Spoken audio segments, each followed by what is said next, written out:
थोड़ी सी ألف لام ميم.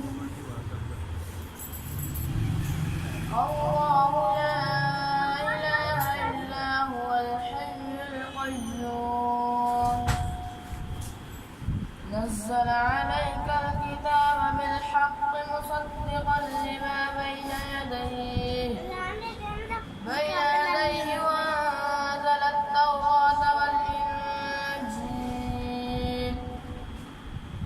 من قبل هدى للناس وأنزل الفرقان إن الذين كفروا بآيات الله لهم عذاب شديد والله عزيز ذو انتقام هو الذي أنزل عليك الكتاب منه آيات محكمات هن أم الكتاب وأخر متشابهات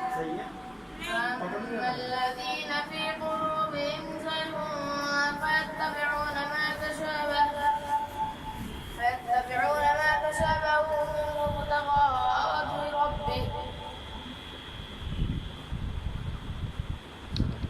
صدق الله العظيم.